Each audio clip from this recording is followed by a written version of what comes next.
During the recent two-week recess, I was invited to speak to the parliament of the nation of Lithuania in the capital of Vilnius. It was a great honor. This country holds a special place in my family. My mother was born in Lithuania. 100 years ago this year, my grandmother brought her brother and sister to America. My mother was 2 years old, landed in Baltimore, and somehow our family found its way to meet up with my grandfather in East St. Louis, Illinois, where a lot of Lithuanian immigrants were coming to take jobs that immigrants took in those days and still do. Hard manual labor jobs that gave them a chance that they didn't have in the old country. And so I was asked to come and speak to the Parliament on the occasion of the 20th anniversary of what has come to be known as Bloody Sunday. It recalls that time 20 years ago when Mikhail Gorbachev, as head of the Soviet Union, made his last desperate, violent effort to stop Lithuania from breaking away from the Soviet Union. I recall that period because I followed it closely as a member of Congress. You can still see some details of what life was like in Lithuania under the Soviets. The old police headquarters, the KGB headquarters, have been preserved as a museum, basically a horror museum, to show and catalog the torture and killings that took place there during Soviet rule. In February 1990, the people of this tiny nation on the Baltic decided they'd had enough. They swept the ruling Communist Party out of power in an open parliamentary election.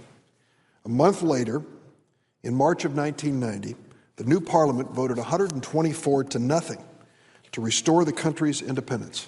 They were the first Soviet republic to do so. It was bold. It was historic. And that's when Gorbachev turned the screws. He ordered Soviet tanks and paratroopers to stop the breakaway effort in Lithuania. In the early morning hours of January 13th, 1991, 14 Lithuanians, just regular people, common people in the country, were killed, and as many as 1,000 were wounded by those The Economist magazine described as the bullies of Vilnius. The crackdown failed. By August of 1991, Lithuania had won its independence again. Today, because of the brave efforts of those ordinary Lithuanians, it's a free country. It's democratic. It chairs the community of democracies and is a member of the European Union and one of America's allies in NATO. Imagine my surprise at what I saw during a stop in the neighboring country of Belarus. I saw a step back into Soviet times, a step back into barbarism that we'd found in the KGB museum in Lithuania. Sadly, though, this wasn't a museum show. It was real life. Often known as the last dictator of Europe, Belarus has defied the democratic transformations that have swept across Europe following the collapse of the Soviet Union. The country's been ruled with an iron fist for most of the last few decades by a strongman, Alexander Lukashenko. In Lukashenko's 2-decade-old totalitarian nightmare, opposition figures, anybody who had the courage to step up and defy him, have been subjected to harsh repression and imprisonment. Over the years, those who might have been alternatives to Lukashenko in any election have disappeared or been thrown in jail. In fact, Lukashenko proudly still calls his police force the KGB. In recent years, there was a glimmer of hope that perhaps Lukashenko was going to move away from his dictatorship. A presidential election was scheduled for last December 19th, one that some hoped would finally meet the most minimum international standards for democracy. Those hopes were dashed when Lukashenko quickly claimed another term as president amid elections described by international monitors as seriously flawed. He ended up with 80% of the vote and said that was a good indication that it was a real election. He didn't get 99%, as usual. Lukashenko ordered his KGB thugs to brutally suppress opposition candidates, activists, and supporters who gathered in protest on election night in Independence Square in downtown Minsk in the nation of Belarus, December 19th last year. 6 of the 7 political opponents who ran against Lukashenko and more than 600 of their followers were arrested. Several of the presidential candidates who are being held incommunicado still today face charges that could carry up to 15 years in jail. Their crime? They ran against him. And they lost. They get to go to jail now. Since then, Lukashenko's KGB has continued daily raids on the homes and offices of those with suspected ties to democratic parties and organizations, human rights organizations, and what remains of the independent media in Belarus. Lukashenko has ignored election monitor reports questioning the credibility of the election and international demands to release all these political prisoners.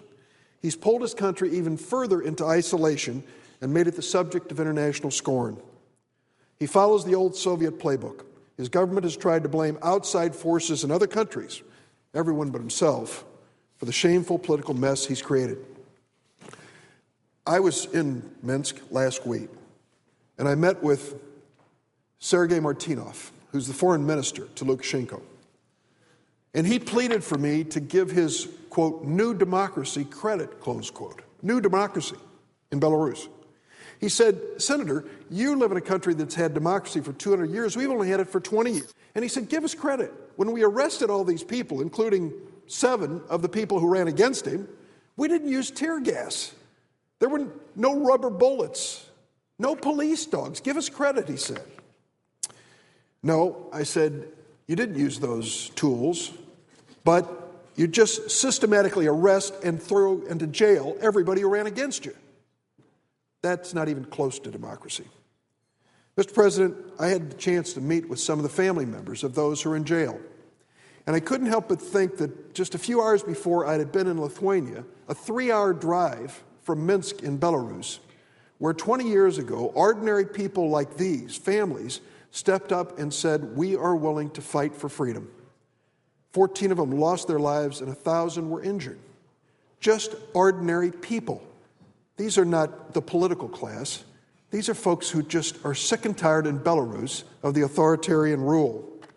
I want to show you some of the people that I met that I think are worth being part of the record here today. The first, and this was at a meeting established by our consulate in Minsk in Belarus. They threw out our ambassador a few years ago. So we have 5 people trying to represent the United States of America in this country, and bless them for trying. It's a hard job.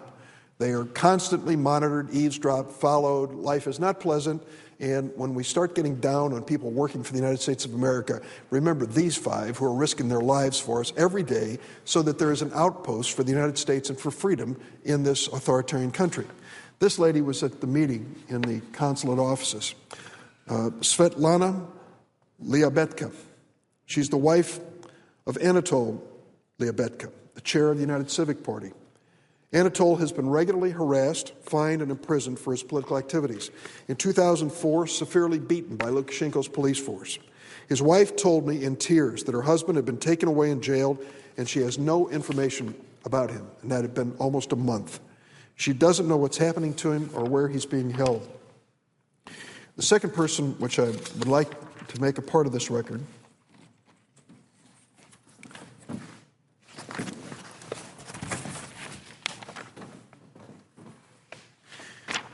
is Tatiana Sivarinets.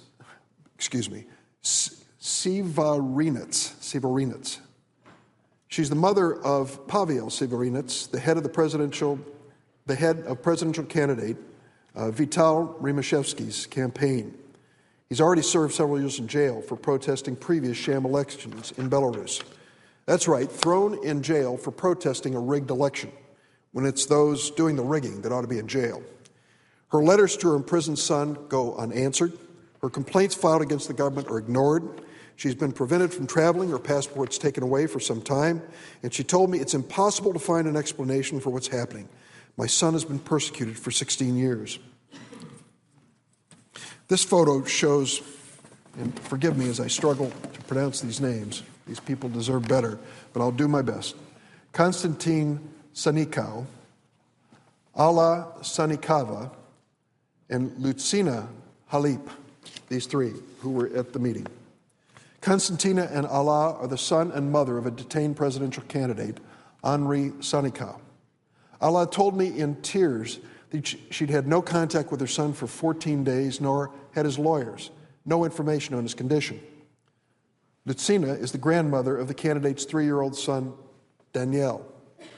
Might have read about this little boy in a newspaper. What Lukashenko did was to arrest this presidential candidate and his wife and then say that the state was going to take custody of his 3-year-old child. The grandmother stepped up and said, "I'll take custody, I'll take care of the boy."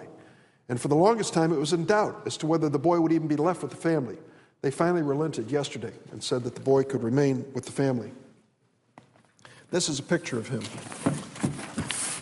Cute little fella, Daniil. You see, in Belarus, you not only arrest the candidate, you take the boy out of the house and family. That was what they planned on doing.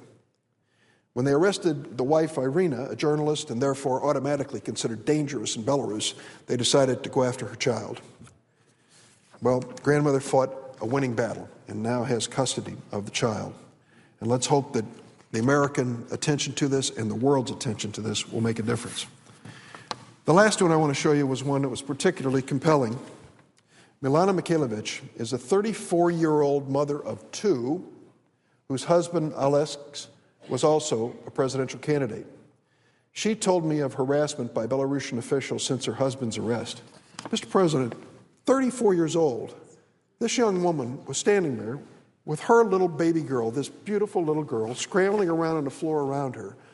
She had a 10-year-old at home, and she was trying to describe how she was keeping things together while her husband, who had the courage to run for president and lose against the dictator, Lukashenko, sat in prison. Incidentally, they don't get lawyers. That's not part of the deal. Anyone who says they'll step up and defend the people who've been arrested are subject to disbarment as attorneys and being charged with crimes themselves. So it isn't exactly a fertile field of attorneys stepping up to represent these people. They take their lives in their hands to do so. And the families have no access, no communications, no correspondence, no way of visiting those who are in prison. They have no idea when they're going to be charged or when they're going to be tried. There is no indication that there'll be a public trial. Now, this is going on in Belarus today, and this woman, with her little girl, is trying to figure out when and if she'll ever see her husband and the father of this little girl again. The nightmare that she described to me was incredible. She literally has had her house raided by the Belarusian KGB.